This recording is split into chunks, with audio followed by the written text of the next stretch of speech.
오늘 하나님께서 우리에게 주시는 말씀은 신약성경 누가복음 2장 8절로부터 20절까지 말씀입니다. 제가 가진 성경으로 신약성경 90페이지에 있습니다. 누가복음 2장 8절로부터 20절까지 말씀 제가 받들어 읽겠습니다. 그 지역의 목자들이 밤에 밖에서 자기 양떼를 지키더니 주의 사자가 곁에 서고 주의 영광이 그들을 두루 비추매 크게 무서워하는지라. 천사가 이르되 무서워하지 말라. 보라, 내가 온 백성에게 미칠 큰 기쁨의 좋은 소식을 너희에게 전하노라. 오늘 다윗의 동네에 너희를 위하여 구주가 나셨으니 곧 그리스도 주시니라.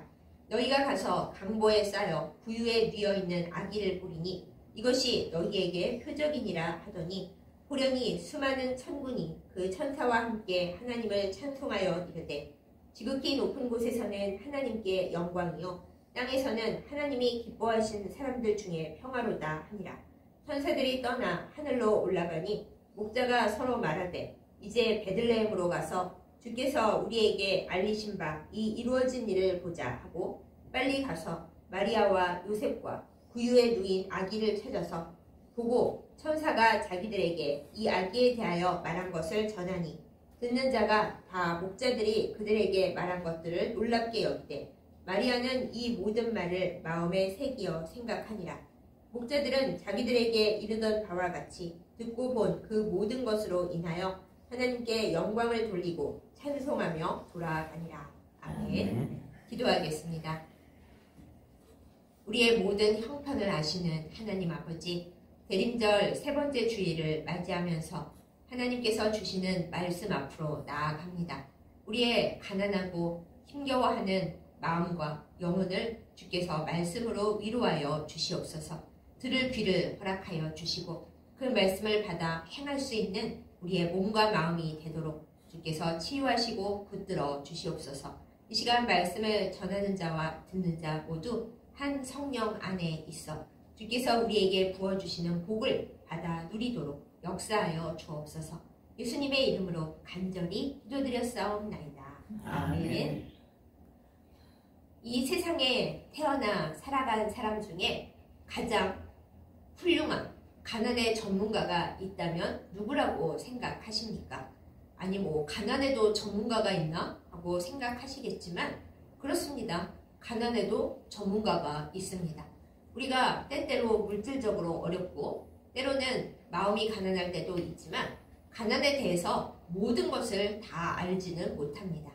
경험해 본 것도 한계가 있고 또 우리의 가난함은 솔직히 이 세상에서의 물질적인 가난함이나 때로 마음의 헛헛함 정도이지 하늘과 땅과 저 아래 음부에 이르기까지의 가난함에 대해서 다 알지는 못하기 때문입니다. 이제 감이 좀 오시나요? 이 세상 최고의 가난의 전문가는 바로 우리를 위하여 육신을 입고 이 땅에 와주신 우리 주 예수 그리스도이십니다. 예수님은 가난하셨고 가난의 전문가이셨기 때문에 우리가 가난하고 힘겨울 때 그 누구보다 좋은 우리의 공감자가 되시고 우리의 친구가 되시고 우리의 형편과 처지를 다 이해하여 주시는 가장 좋은 친구가 되십니다. 우리가 가난할 때는 주변에 우리를 기억해주고 생각해주는 사람들이 확 줄어듭니다. 처음에는 좀 안타깝게 여겼더라도 계속 가난하다 힘들다 소리를 하면 나중에는 전부 다 질립니다. 그러면서 우리를 떠나가죠. 그러나 예수님은 그렇지 않으십니다. 세상 누구보다 가난하셨던 가난의 전문가 예수님은 우리가 가난하고 힘겨울수록 더 우리를 안타깝게 여기시고 세상의 모든 사람들이 우리를 멸시하고 우리 곁에서 떠나갈 때 그때 더욱 우리 곁으로 가까이 와 주십니다. 그런 전문가가 되시기 위해 이 땅에 오셨고 그런 가장 처절하고 슬픈 가난을 주님께서 직접 경험하셨기 때문입니다. 그래서 오늘 설교의 제목대로 예수님과 우리의 사이, 특별히 예수님과 가난한 자들의 사이는 그야말로 가난한 연인들입니다. 그런데 여기에 참 재미있는 비밀이 숨겨져 있는 게 예수님은 이 땅에서 가난하셨고 또 음부에 내려가실 만큼 영적인 최고의 가난함을 경험하셨지만은 그러나 예수님의 본질은 어떠한가요? 원래 예수님은 이 세상을 창조하신 태초의 말씀, 로고스이십니다. 성부 하나님 곁에 계신 보좌 우편에 서신 이 세상의 거의 2인자라고 하실 수 있죠. 물론 삼위일체 안에서 하나님 아버지와 예수 그리스도와 성령이 다 하나를 이루시기 때문에 예수님이 제일 부자야 라고 말할 수도 있지만 그래도 아버지가 계시기 때문에 제가 2인자라고 표현을 했습니다. 그러니까 사실 예수님과 온전히 교통하기만 하면 우리는 가난을 이해해 주시는 예수님과 더불어 사실은 예수님의 부요함과 예수님의 풍부함 가운데 참여하게 됩니다. 이 비밀이 가장 큰 복음의 행복입니다. 그러니 사실 복음은 부자와 성공한 자와 평안하게 잘 지내는 자에게 제일 좋은 것이 아니라 가난하고 어렵고 이 세상에서 어떻게 살아가야 좋을지 답을 알 수 없는 힘겨운 사람들에게 그야말로 복음, 굿뉴스입니다. 그래서 이 성탄절이 다가오는 대림절에 우리는 내가 가난하고 힘들어서 성탄절이 나와 무슨 상관이겠냐 그런 생각을 할 이유가 없습니다. 예수님께서 이 땅에 오신 것은 이 세상에서 가장 가난하고 가장 비참한 자들을 살리기 위해 오신 것이기 때문입니다. 그런 의미에서 예수님의 성탄은 가난한 자들에게 가장 큰 선물이 되고 가장 큰 기쁨이 됩니다. 오늘 우리가 함께 나눈 누가복음의 본문 말씀에도 이스라엘 예수님 태어나실 당시에 최빈곤층인 목자들에 대한 이야기가 나옵니다. 우리는 예수님께서 항상 나는 선한 목자다 그러셨기 때문에 이스라엘의 목자가 꽤 괜찮은 직종인 줄 착각을 합니다. 또한 우리가 아는 다윗 왕이 소년 시절에 어린 목동을 했었기 때문에 그거 부잣집 막내 아들이 하는 거 아니야? 뭐 이렇게 착각을 합니다. 물론 다윗 왕이 소년 목동이었던 시절에는 뭐 목동도 그냥 저냥 괜찮았습니다. 그러나 이스라엘 후기로 갈수록 농사를 중요하게 여기고 땅을 다 한 평 한 평 소중하게 여기는 시대가 오고 나서 목자들의 처지는 아주 힘들어지고 3D 업종에 가깝게 되었습니다. 우리가 선지자 중에 아모스 선지자를 잘 알고 있잖아요. 아모스는 나라의 정의와 공평을 크게 외쳤던 사람인데 그 아모스의 직업이 무엇이었습니까? 바로 목자였습니다. 그냥 목자인가 보다? 그렇지가 않습니다. 아모스가 스스로를 소개할 때 자기는 뽕나무를 배양하는 사람이다 이렇게 얘기를 하잖아요. 아니 목자가 양을 안 치고 왜 뽕나무를 배양해? 다 이유가 있습니다. 제가 그 얘기를 조금만 해드리겠습니다. 이스라엘에서는 농사를 1년 내내 지을 수는 없습니다. 물론 우리도 겨울에는 농사를 안 짓지만 그래도 겨울 작물을 이렇게 준비를 하잖아요. 그러나 이스라엘은 비가 오는 시기가 있고 비가 안 오는 시기가 있어서 우리나라 양력으로 우리 모두가 쓰는 달력의 양력으로 6월부터 10월까지는 비가 한 방울도 오지 않기 때문에 절대 농사를 지을 수가 없습니다.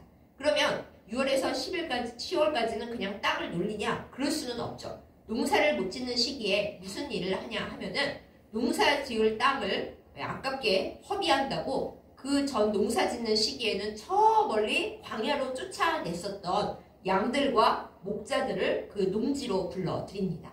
그러면서 6월에서 10월 사이에 그 곡식 밑둥 남아있는 그 그루터기를 양에게 먹이는 것을 허락을 해주면서 목자들에게는 뭘 부탁을 했냐 하면은 그 동안에 뽕나무를 너희가 대신 키워라 이렇게 미션을 주는 거예요. 되게 인심을 베푸는 척 하면서 공짜로 일을 부려먹는 거죠. 그럼 목자들이 하기 싫어요. 그럴 수가 없는 게 최빈곤 가난한 계층이기 때문에 뭐라도 해서 먹고 살아야 하잖아요. 그래서 목자들이 평소에는 저 광야에 물도 없고 풀도 별로 없는 곳을 양들을 몰고 헤매고 다니다가 6월에서 10월 사이에는 농경지에 들어와서 그 농경지에 남아있는 곡식 밑둥을 양들에게 먹게 하면서 자기는 그것에 대한 대가로 뽕나무를 배양하는 그 일을 감당을 했습니다. 그러다 보니 목자들에 대한 처우와 그들에 대한 생각이 굉장히 좋지가 않았습니다. 똑같이 열심히 일하는데 예수님 시대의 목자들에 대한 평가는 그들은 남의 밭에 들어와서 공짜로 얻어가는 도둑놈들이다 뭐 이런 식으로 생각을 했어요. 그리고 3D 업종 중에서도 최악의 빈곤한 3D 업종이었고 요즘 우리나라의 생활이 어려운 사람, 가장 어려운 사람을 생활보호 대상자 이렇게 하잖아요. 그 바로 위에 차상위 계층이 있죠. 그 정도쯤으로 생각을 했습니다. 목자를 어찌나 천대했는지 목자들은 여인들과 더불어 법정에 증인으로 설 수가 없는 사람들이었습니다. 거짓말을 많이 한다는 편견을 가지고 있어서 절대 증인으로 세워주지 않았고, 그리고 함께 식사를 하거나 그들을 좋게 대우해주거나 그런 일도 전혀 없었습니다.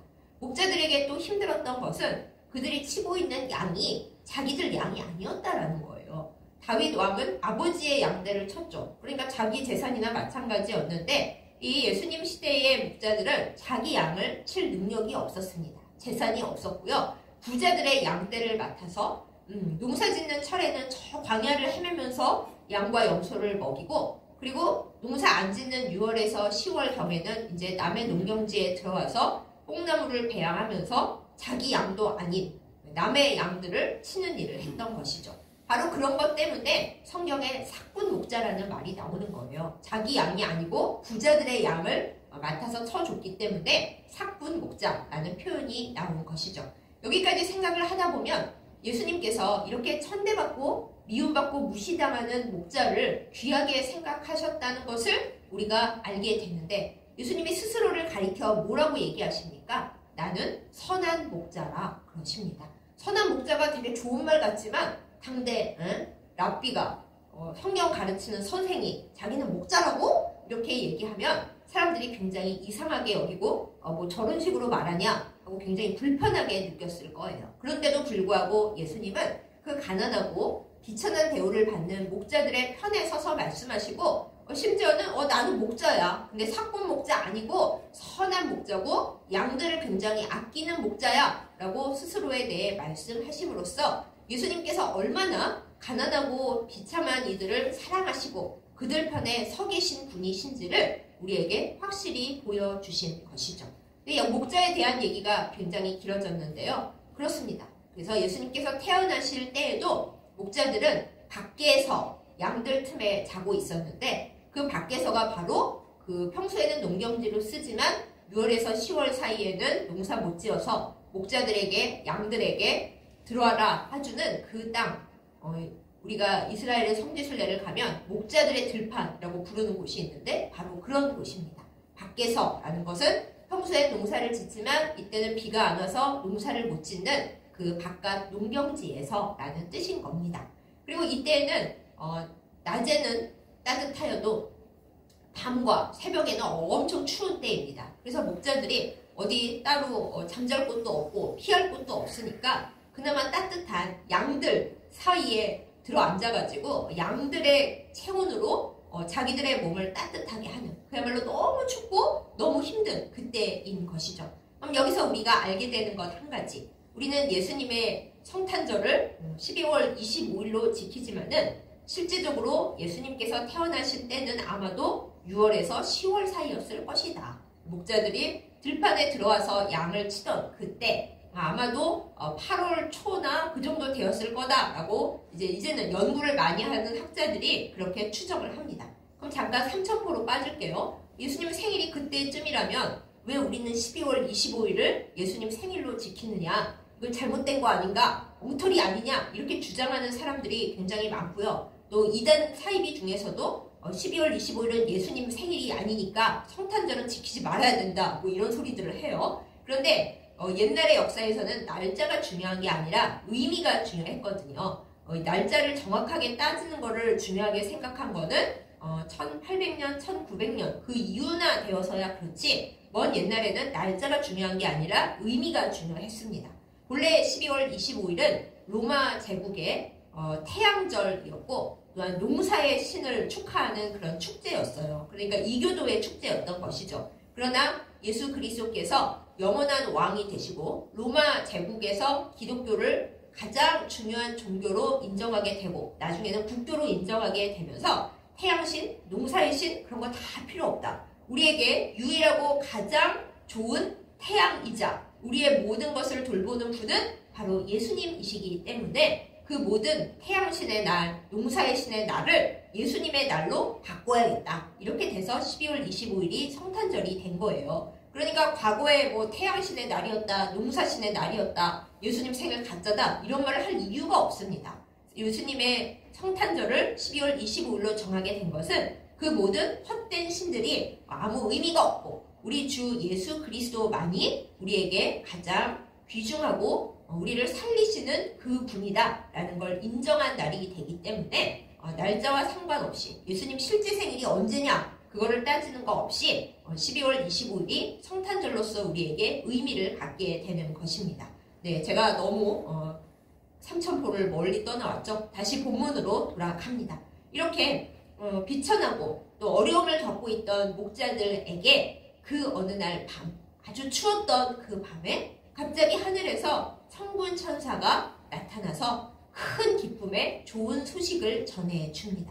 무슨 소식이었습니까? 오늘 이 밤에 다윗의 동네에서 너희가 그토록 오랫동안 기다리던 예언자들이 선지자들이 이야기했던 너희를 구하실 그분이 태어나셨다. 그래서 하늘에는 영광이고 땅에는 평화다. 이렇게 노래를 부르면서 알려주었습니다. 목자들이 얼마나 놀랬겠어요? 평생에 좋은 광경이라고는 본 적이 없고 하나님이 우리를 사랑하신다라는 것을 머리로는 알지만 생활 속에서는 너무 힘들어서 생각을 못하고 사는 그들에게 제일 먼저 천사들이 알려주었다는 것 때문에 그들은 너무 놀래고 또한 너무 행복했을 것입니다. 복음의 증인이 이 목자들이 최초가 되었다라는 것은 굉장히 의미심장합니다. 아까 말씀드렸죠. 목자들은 법정의 증인으로 설 수가 없었다고요. 예수님께서 부활하실 때도 법정의 증인이 될 수 없는 여인들에게 예수님은 제일 먼저 부활하신 모습을 나타내셨습니다. 마찬가지로 탄생하실 때에도 절대 증인의 자격을 갖추지 못하는 목자들 앞에 예수님의 탄생 소식을 제일 먼저 알게 하셨습니다. 예수님은 이 세상에서 천하게 여기고 인정해주지 않고 그야말로 별거 아니게 생각하는 사람들에게 항상 제일 먼저 찾아오시고 복음을 알려주십니다. 이것은 무엇을 의미합니까? 복음은 부자나 권력이 있는 사람이나 성공한 사람들에게 보다 이 세상에서 성공하지 못했고 실패했고 마음이 슬프고 가난하고 힘이 없는 자들에게 오히려 가장 기쁜 소식이 된다는 것입니다. 사랑하는 여러분, 이 성탄절이 다가오는 대림절에 여러분의 마음 상태와 물질 재정 상태는 어떠신가요? 나는 마음이 따뜻하고 너무 행복하고 돈 잘 벌고 있습니다. 그러시면 정말 감사하고 행복합니다. 그 하나님이 주신 복을 가지고 지금 힘들어하고 아파하는 이들에게 복의 통로가 되어주시길 바랍니다. 그럼 하나님께서 더 크게 복을 주시고 역사해 주실 것입니다. 그러나 요즘 전 세계적으로 매우 경제가 힘들고 또 여러 곳에서 전쟁을 벌이고 있기 때문에 성탄절이 다가오는 이때에 이 세상 대부분의 사람들의 마음은 무척 힘이 듭니다. 이제는 예전처럼 거리에 나가도 캐롤송이 들리지 않고 크리스마스 트리가 보이지 않고 교회에서도 예수님 오신 것을 뭐 그렇게 기뻐하면서 크게 행사를 준비하는 것을 찾아보기가 힘이 듭니다. 우리는 예수님이 오신다는 소식을 들어도 마음에 별로 와 닿는 것이 없습니다. 그러나 이때 우리는 오히려 성탄의 참된 의미를 마음에 되새겨야 마땅할 것입니다. 우리가 가난할 때, 우리가 곤고할 때, 우리가 너무 힘이 없고 내 편이 되어주는 사람이 아무도 없을 그때 바로 예수님이 나에게 오십니다. 그때가 예수님께서 우리에게 오시는 가장 귀중한 때이고 가장 정확한 때이고 가장 가까운 지름길이 될 경우가 많이 있습니다. 여러분, 솔직히 행복하고 즐거울 때 기도 많이 하십니까? 물론 그때도 기도 많이 해야 되고 말씀 많이 읽어야 되고 주님을 찾아야 되지만 우리들 대부분은 연약하고 게으른 죄인들입니다. 그때는 예수님 잊어버리고 나 혼자 즐겁게 살겠다고 여기저기 돌아다니고 좋은 일 찾아 다닙니다. 그러나 삶이 어려워지고 건강이 어려워지고 물질이 어렵고 마음이 허하고 아무것도 내 마음을 채울 수 없다라고 느껴질 때 우리는 그제서야 예수님을 생각하게 되는 경우가 많습니다. 주님, 내 마음에 오시옵고 나를 사랑하여 주옵소서.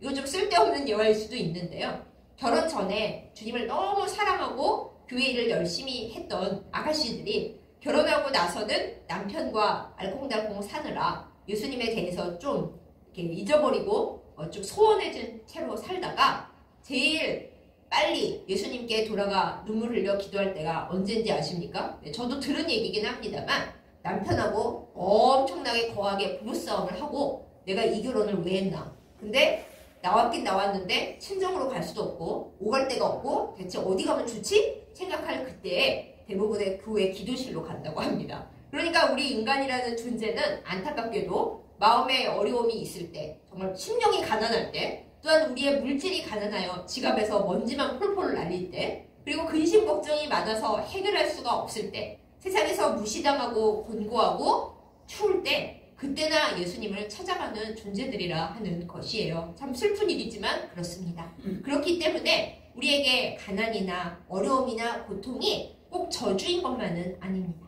이 세상에서 가장 중요한 일이 뭐예요? 예수님과의 아름다운 관계를 유지하고 예수님과 나 사이가 멀어지지 않는 것. 그래야 우리가 하나님 앞에 받은 구원을 잃어버리지 않고 가라지가 되지 아니하고 주님과 좋은 관계를 유지하며 믿음을 지키며 복의 통로로 사는 것, 그리고 영생을 얻는 것, 그것이 사실은 가장 중요합니다. 그런데 우리가 평범하게 살아서는 그것을 놓치고 귀중하게 여기지 못하고 멋대로 사니까 때로는 가난과 때로는 어려움과 때로는 질병과 때로는 비참함이 우리를 다시금 예수님께로 인도해주는 좋은 역할을 해줄 때가 있습니다. 그렇기 때문에 우리가 힘겹고 어려울 때에도 그것을 불평하거나 그것을 비참해하거나 내가 어쩌다 이런 신세가 되었나 그럴 것이 아니라 그 순간이 예수님께 가장 가까이 다가갈 수 있는 때인 줄을 알고 주님, 가난의 전문가이신 예수님, 저 지금 너무 여러 가지로 가난합니다. 주님과 제가 가난한 연인들인 것을 우리가 이 시간 고백하오니 주여 나에게 와주시고 주님의 사랑을 기억하게 하시고 이 가난과 이 슬픔과 이 비참함 속에서 예수님의 손을 붙들고 승리하며 나아가게 하여 주시옵소서. 우리는 이렇게 해야 합니다. 예수님께서 우리에게 그것을 원하시고 이 세상 다 너희들을 몰라도 나는 너를 알지. 너의 가난함과 너의 비참함과 너의 어려움을 알지. 우리를 위로해 주시고 다시 손잡아 일으켜 주실 것입니다. 목자들도 그러했습니다. 그들은 이스라엘 사회에서 형편이 나아질 일이 거의 없는 계층의 사다리를 타고 올라갈 일이 거의 없는 정말 비참하고 죽지 못해 하루하루 살아가는 인생들이었습니다. 그런 사람들에게 천군 천사가 소식을 전하여 주기를 예수님께서 너희를 구원하러 오셨다고 너희의 모든 이 어려운 형편을 아시고 너희를 살려주실 것이라고 이렇게 온 세상을 뒤엎을 소식을 알려주었습니다. 목자들이 얼마나 희망과 기쁨이 되었겠어요. 아, 우리의 이 변할 것 없는 처지를 오늘 이 어려운 형편에 태어난 아기가 바꿔줄 수 있겠구나. 아주 한 번도 가져보지 못했던 희망을 가졌을 거예요.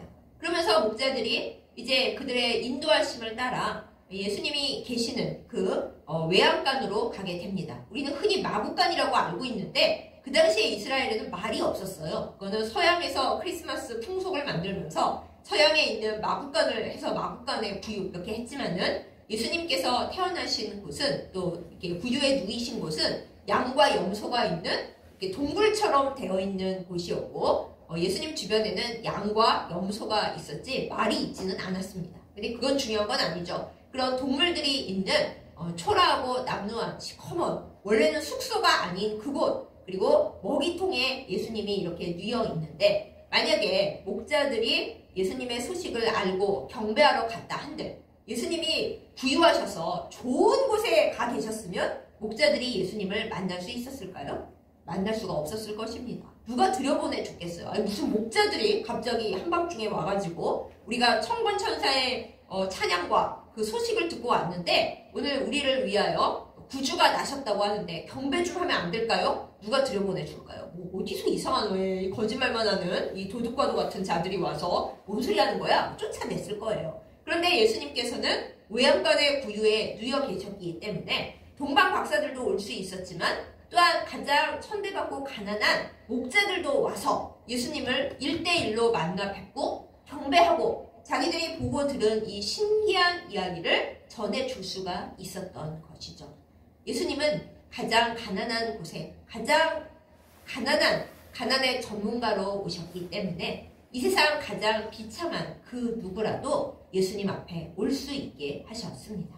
건강한 자에게는 의원이 쓸데없고 아픈 자에게 의사가 필요하다. 예수님께서 그렇게 말씀하셨고, 예수님은 가장 가난한 사람으로 오심으로 말미암아 이 세상 각종 가난의 처지에 놓여있는 모든 사람들에게 다 내게로 오라. 나는 너희를 다 받아줄 수 있고 너희가 나에게 오는데 어떤 꺼리낌도 없도록 모든 문을 열어놓았다. 이렇게 우리에게 말씀하십니다. 사랑하는 여러분, 지금 가난하십니까? 어떤 모습으로 어떻게 가난하십니까? 차마 사람들에게 말도 못할 지경으로 내 마음에 가난함과 허무함과 슬픔과 고통이 넘쳐나고 있습니까? 세상적으로는 불행하나 잘된 일입니다. 우리는 이 시점에서 예수님을 가장 잘 만날 수 있기 때문입니다. 그리고 예수님이 물론 부자와 성공한 자들도 사랑하십니다만 예수님이 제일 사랑하셨던 사람들은 가난하고 병들고 그리고 어려운 처지에 있는 사람들이었습니다. 우리가 가난하다면 지금 우리는 그 누구보다도 예수님의 사랑을 받고 있을 것입니다. 가난한 연인들로서 예수님과 1대1로 나아가서 끌어안고 여러 가지 이야기를 나눌 수 있는 이때가 바로 그때입니다. 예수님을 기다리는 이 대림절에 목자들의 심정이 되어서 목자의 입장을 대변하시면서 나는 선한 목자야 하고 편이 되어주신 그 예수님을 바라보십시다. 우리의 지갑이 가난합니까? 예수님께서 너의 가난한 지갑을 내가 알지. 내가 세금 낼 돈도 없어서 물고기 낚시에다가 냈다니까. 이렇게 공감해 주십니다.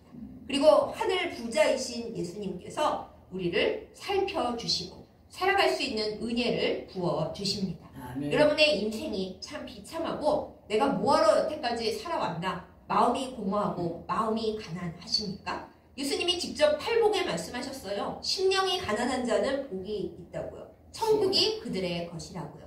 여러분, 세상에서 성공을 하는 거 물론 좋죠. 그렇지만 이 세상을 우리가 아무리 행복하게 살아본들 120년을 넘을 수가 없습니다. 세상에서 고생하고 좀 힘들더라도 예수님을 굳건히 붙잡으면 하늘 왕자이신 예수님께서 우리를 영원한 천국으로 인도하여 주실 것입니다. 우리 산수를 잘 하십시다. 120년 성공을 거두다가 영원히 주님과는 멀어진 별 볼 일 없는 그야말로 힘겨운 지옥에서 영원히 가난하게 사시렵니까? 그럴 수는 없잖아요. 주님께서 우리를 끌어안으시고 우리의 이 심령의 가난함, 이 세상에서 나는 무엇을 했나? 라는 그 생각으로부터 건져내어서 얘야, 나도 이 세상에서 33년 지내는 동안 아버님, 육신의 아버지, 호적의 아버지인 요셉이 일찍 돌아가시는 바람에 나 소년 가장해야 했고 또 예수님으로 사시는 동안 좋은 일만 있었던 거 아니에요. 예수님의 형제들도 예수님을 싫어했고 많은 유대인들이 예수님을 돌로 치려 했고 온갖 수모를 다 당하셨습니다. 그럼에도 예수님께서는 그 수모를 다 알지만은 다 힘겹고 고통스럽지만은 나는 마침내 하늘에 올라가서 너희 모두를 끌어올리는 너희의 구주가 되었다. 이렇게 말씀을 하실 거예요. 그러니 너희도 이 세상의 비참함에 너무 초점을 맞추지 말고 나와 함께 영생을 누리자. 이렇게 우리에게 말씀해 주십니다. 우리가 그 예수님의 말씀을 받아서 지금의 우리의 가난하고 어려운 것, 목자들처럼 비참하고 찢어지게 힘든 이 상황을 슬퍼하지 말고 이 모습 이대로 우리의 가난함 그대로 예수님 앞에 들고 나가십니다.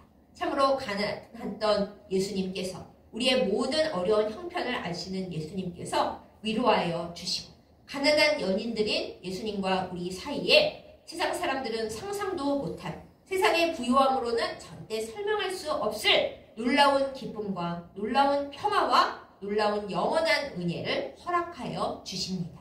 이 사랑을 받고 이 복음을 받고 목자들이 그러하였듯이 기뻐하며 찬양하며 주님을 경배하는 아름다운 믿음으로 온전하여지기를 예수님의 이름으로 축복합니다.